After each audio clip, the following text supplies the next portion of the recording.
கர்த்தருக்கு ஸ்தோத்திரம். இன்றைய வசனம். தேவன் தாமே இன்றைய வசனத்தை கொண்டு உங்களை வழிநடத்துவாராக, ஆசீர்வதிப்பாராக. ஆமென்.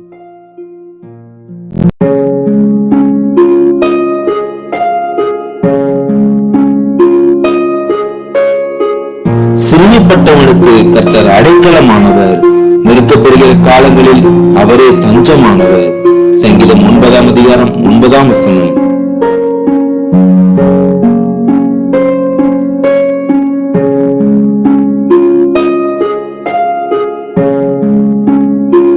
The Lord is a refuge for the oppressed, a stronghold in times of trouble.